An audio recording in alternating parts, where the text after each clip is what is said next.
There comes a point in many men's lives when having fewer friends stops feeling like a problem. When they're younger, being surrounded by people can feel important. There are friends from school, co-workers, neighbors, drinking buddies, men they watch sports with, and people they call simply because something is happening. But as the years pass, that circle can become smaller and smaller. Then one day, a man reaches his 60s and realizes something that might have worried him 30 years earlier. He doesn't have many friends anymore, and strangely enough, he may be perfectly fine with that. If you enjoy conversations about the psychology of men, aging, and relationships, consider joining our membership. You'll find exclusive videos there where we explore these subjects in greater depth. The link is in the description below. Now, when people see an older man spending most of his time alone, they often assume something must be wrong. Maybe he's lonely, maybe nobody likes him, maybe he has become difficult to be around. But that isn't always the story. Some senior men genuinely reach a stage where they no longer need a large social circle to feel good about themselves. They've spent decades meeting people, maintaining friendships, attending gatherings, and learning what genuine companionship actually feels like. So when they choose their own company, it isn't necessarily because they couldn't find anyone to spend time with. Sometimes they've simply stopped measuring a good life by how many people are standing around them. And once a man no longer needs a crowd to feel complete, friendship starts meaning something very different. For a senior man who has become comfortable with his own company, one of the biggest changes is that he no longer feels pressured to belong everywhere.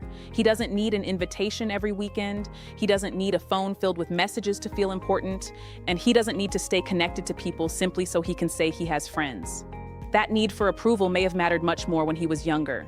Back then, fitting in could mean going places he didn't enjoy, laughing at conversations he wasn't interested in, or maintaining friendships simply because everyone had known each other for years. Age can change that. A man in his 60s has usually had enough experience to know when he's being himself and when he's performing for other people.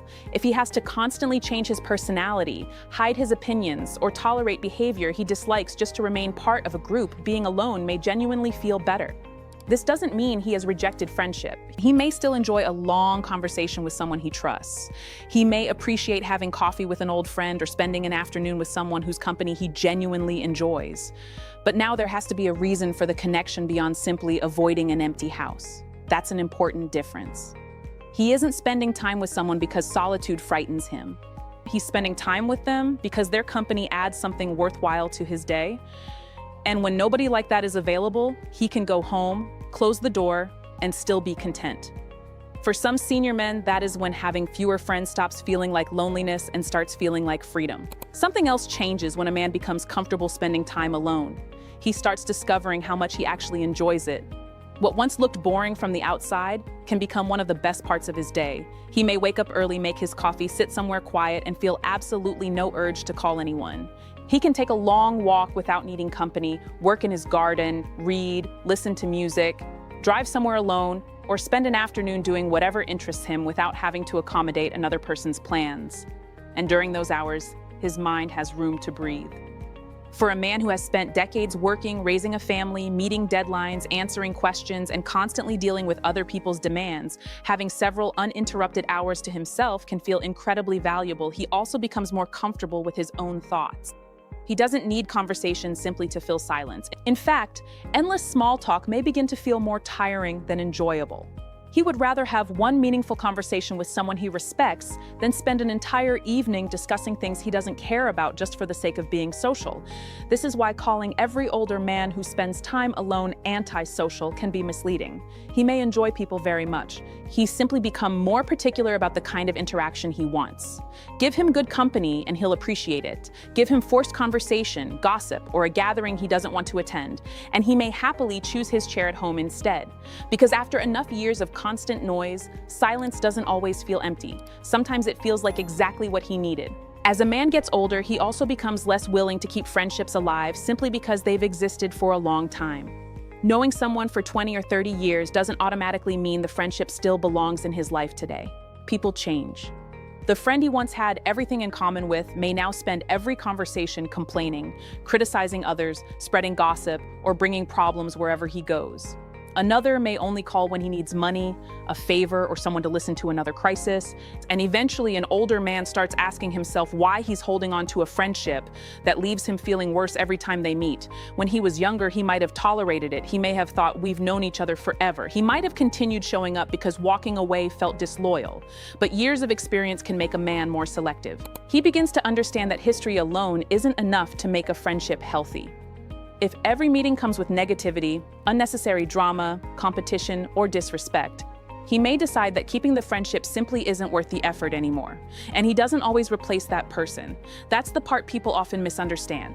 A senior man may end a friendship and make absolutely no effort to find someone new. He isn't desperately searching for another person to fill the empty space. He may actually enjoy having that space back.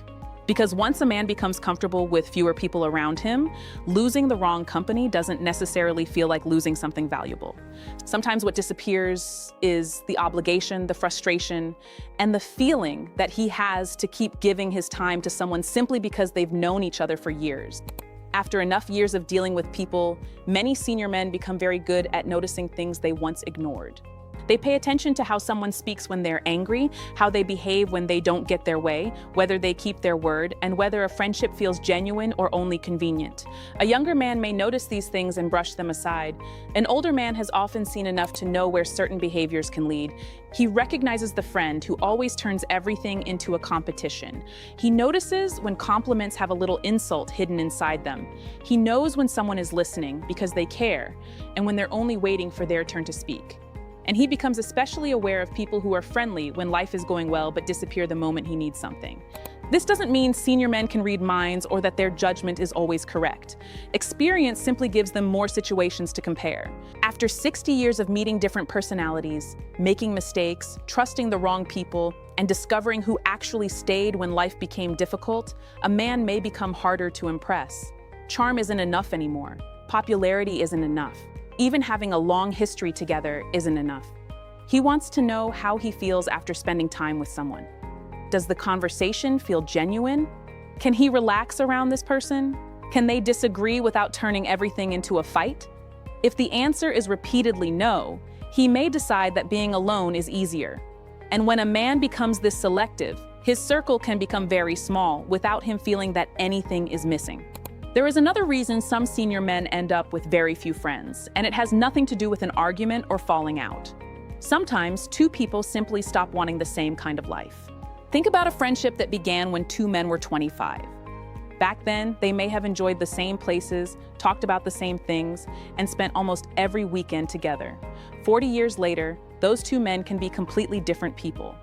One may still enjoy crowded bars, drinking late into the night, gossiping about other people, or doing the same things they've done for decades.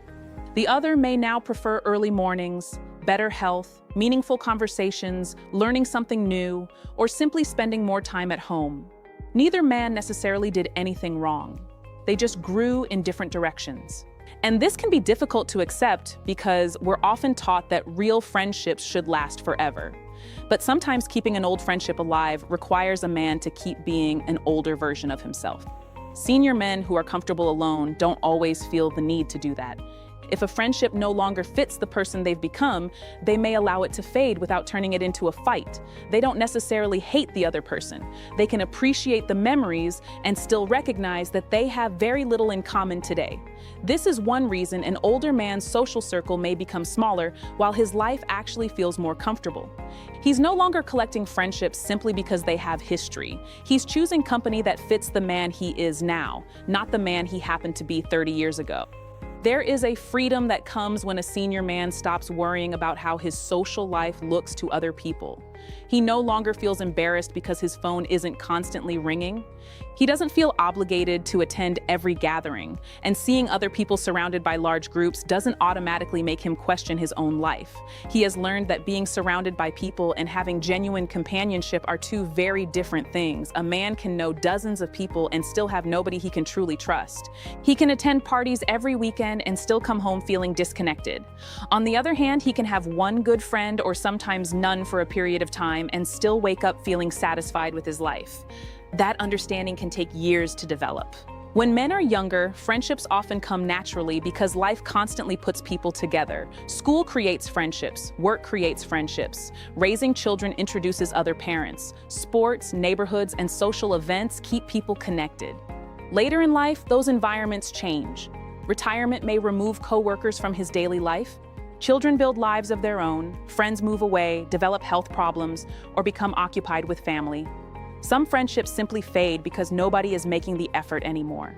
A senior man who is secure within himself doesn't always see this as something that needs to be fixed immediately. He may miss certain people without feeling desperate for replacements. He may enjoy companionship while still appreciating the independence of having his own schedule, his own routines, and his own space. And perhaps that's one of the biggest differences. He no longer asks, "How many friends do I have?" Like, he starts asking, do the people in my life make it better? When the answer is yes, he values them deeply. When the answer is no, having fewer people around can feel far better than keeping company simply to avoid being alone. Another thing that changes for many senior men is how they decide who deserves access to their time. At this age, friendship is no longer something they maintain automatically. They want to know that the relationship works both ways. For years, a man may have been the friend who always called first, organized the meeting, drove across town, offered help, remembered birthdays, and showed up whenever somebody needed him. He may not have questioned it when he was younger because that's simply what friendship meant to him. But eventually, he notices when the effort is always coming from one direction. So he stops calling for a while, and something interesting happens. The phone doesn't ring. The people he thought were close friends don't check on him. Some only reappear months later when they need advice, assistance, a connection, or a favor. That can tell a man more about a friendship than years of casual conversation ever did. At this stage, he may decide he would rather have no friendship than constantly maintain one by himself. That doesn't mean he expects everyone to give exactly what he gives. People have different responsibilities and different ways of showing they care, but there should still be some sense that both people genuinely want the friendship. Senior men often become less interested in chasing people just to keep a connection alive. If you call, he'll answer. If you visit, he'll welcome you. If the friendship is genuine, he'll value it. But he may no longer run after someone who repeatedly shows that the relationship matters only when it's convenient for them.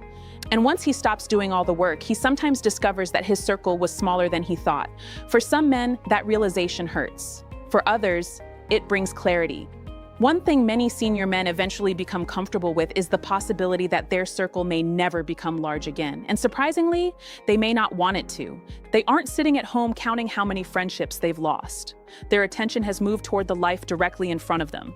They may enjoy their morning routine, work around the house, spend time outdoors, take care of their health, visit family, pursue an old interest, or finally have time for things they postponed for years. Friendship still matters, but it no longer has to occupy every empty space. This is important because being alone and feeling lonely are not always the same experience. A man can spend an entire afternoon by himself and genuinely enjoy it. Another person can sit at a table surrounded by friends and still feel as though nobody really knows him. For an older man, the quality of the connection often matters far more than simply having company. He may have reached a stage where pretending feels exhausting. He doesn't want to laugh at jokes he doesn't find funny, agree with opinions just to avoid disagreement, or keep accepting invitations he would rather decline. If genuine friendship comes into his life, he can welcome it, but he doesn't have to force it. And that may be what younger people misunderstand when they see a senior man who seems perfectly content with very few friends. They assume something is missing because they imagine how they would feel in his situation, but he may not feel deprived at all. After spending much of his life surrounded by expectations, responsibilities, and other people's voices, having the freedom to decide when he wants company and when he wants to be alone can become one of the things he values most. So, if you're a man over 60 with very few friends, don't be too quick to assume that something has gone wrong with your life. Look at the reasons behind it. Maybe you no longer need a crowd to feel accepted. Maybe you've discovered that you genuinely enjoy your own company. Perhaps you've become more careful about who receives your time, or you've simply grown apart from people who once made sense in an earlier chapter of your life. None of that means friendship has lost its value. A good friend can still make life richer. Someone you can trust, laugh with, speak openly to, and call when life becomes difficult is worth holding on to. The point isn't to push good people away or convince yourself that you need nobody. It's recognizing that friendship should be genuine. As men grow older, many stop asking relationships to look impressive from the outside. 10 acquaintances cannot replace one person who truly knows you. A crowded room cannot guarantee connection. And spending Friday night alone doesn't automatically mean you're lonely. Sometimes you're simply comfortable. So I want to ask the senior men watching this: how has friendship changed for you as you've gotten older? Do you still have a large circle, a few close friends, or have you reached a stage where you genuinely prefer your own company? Let me know in the comments, because I think many men will recognize themselves in your answer. If this video gave you a different way of looking at friendship after 60, like the video, subscribe, and share it with another man who might relate.